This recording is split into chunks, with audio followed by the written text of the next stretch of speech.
अस्सलामुअलैकुम। उम्मीद है आप सब खैरियत से होंगे। आज हमारे पास लैपटॉप का एक कीबोर्ड है। इस कीबोर्ड पे पानी गिरने की वजह से ये कीबोर्ड जो है ख़राब हो चुका था। तो आज मैं आपको बताऊंगा कि अगर आपका कीबोर्ड पानी की वजह से या किसी लिक्विड डैमेज की वजह से ख़राब हो जाए और काम करना बंद कर जाए तो उसे कैसे क्लीन करते हैं। इस पे बहुत ज़्यादा देर लगती है एक तो, क्योंकि ये थोड़ा सा मुश्किल काम होता है और नाजुक काम होता है। तो इस वजह से जो शॉपकीपर्स होते हैं वो अक्सर कीबोर्ड को ही चेंज कर देते हैं। लेकिन अगर आप चाहते हैं कि आप अपना ओरिजिनल कीबोर्ड ही लगाना चाहते हैं, उसे ठीक करना चाहते हैं, तो उसके लिए पूरी वीडियो देखना मत भूलिएगा। मैंने एक बटन पहले से ही निकाल के रख लिया था इसका। अब मैं आपके सामने इसके बाकी बटन निकालूंगा। बहुत ही ध्यान से आप देखिएगा कि किस तरह मैं बाकी बटन्स को निकालता हूँ। बटन्स को निकालने के लिए आपको दो ट्यूज़र्स की ज़रूरत पड़ेगी। तो आप ट्यूज़र्स की मदद से बटन्स निकाल सकते हैं। पहले हम चेक करेंगे कि ऊपर से हम निकालेंगे या नीचे से। तो ये देख सकते हैं आप, एक साइड से जो है वो उठ चुका है।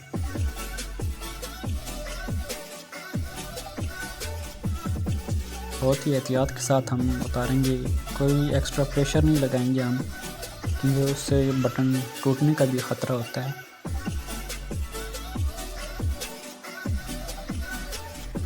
और से देखिएगा कि मैं किस तरह बटन जो हैं वो उतार रहा हूँ। साइड्स पे इसके लॉक होते हैं, तो पहले हम लॉक निकालेंगे, उसके बाद ही बटन हमारा निकलेगा।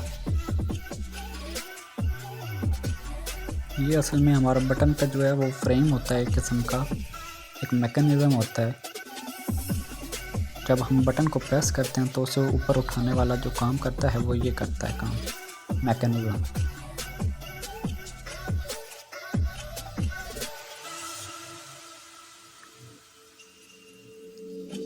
और ये बटन को जो है वो कीबोर्ड के साथ जोड़ी भी रखता है।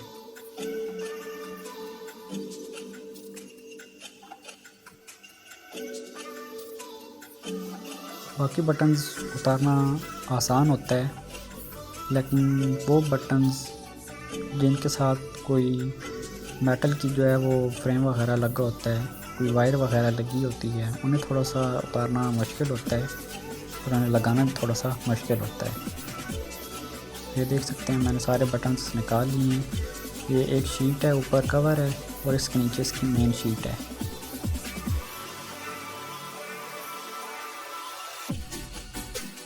तो ये देखिए मैं किस तरह इसका फ्रेम निकाल रहा हूँ,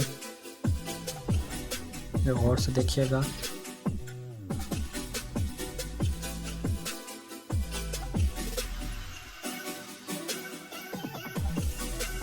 तो ये हमारे सारे फ्रेम्स निकल आए हैं। तो अब मैं ऊपर वाली काली शीट को इसकी उतार लूँगा और नीचे वाली शीट भी इसकी आ गई है, उतर गई है। ये देख सकते हैं इसके ऊपर कितना ज़्यादा वाटर डैमेज है, निशानात आपको नज़र आ रहे होंगे। और इसको मैंने साफ़ कर लिया और ये दूसरी शीट को भी मैंने साफ़ कर लिया। ये मेन शीट होती है हमारी। जब भी हम कोई बटन प्रेस करते हैं तो जितनी भी फंक्शनिंग परफॉर्म होती है, प्रोसेसिंग होती है, वो इस शीट पे होती है। अगर ये शीट आपकी ख़राब हो जाए तो आपका कीबोर्ड वो कभी भी काम नहीं करेगा। इन दोनों शीट्स को मैंने साफ़ कर लिया है। ये आप देख सकते हैं बिल्कुल ये नई तरह होती हैं, एकदम नई लग रही हैं।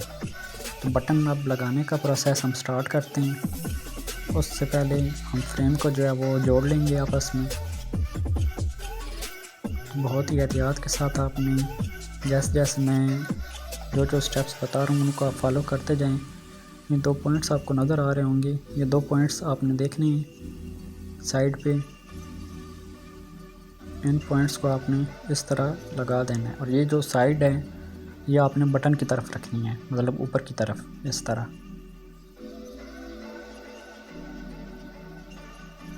ये देख रहे हैं ये पॉइंट्स जो हैं ये बटन की तरफ हमने करने हैं। और कुछ इस तरह हम इसको लगाएंगे। और ऊपर से उसको प्रेस कर देंगे तो ये हमारा फ्रेम जो है वो लग चुका है। इस तरह हम ट्यूजर से पकड़ेंगे, पहले हम नीचे से इसको लगाएंगे और फिर ऊपर से प्रेस कर देंगे। नीचे वाली साइड से फ्रेम लगाना स्टार्ट करेंगे और ऊपर से हम उसको प्रेस कर देंगे। तो ये और भी लगा के मैं आपको बताता हूँ। पहले नीचे से लगा के इसे प्रेस कर देंगे तो ये हमारा बटन जो है वो लग जाएगा। बहुत ही आसानी के साथ आप इसको लगा सकते हैं। स्टार्टिंग में आपको हो सकता है थोड़ी सी मुश्किल लगी, लेकिन जैसे जैसे आप बटन निकालते जाएंगे और लगाते जाएंगे ये आपके लिए आसान होता जाएगा। तो ये सारे बटन्स मैंने इसके लगा दिए हैं और ये एकदम बिल्कुल न्यू कीबोर्ड की तरह हो चुके हैं। तो आप भी अपने कीबोर्ड को इस तरह घर बैठे ठीक कर सकते हैं।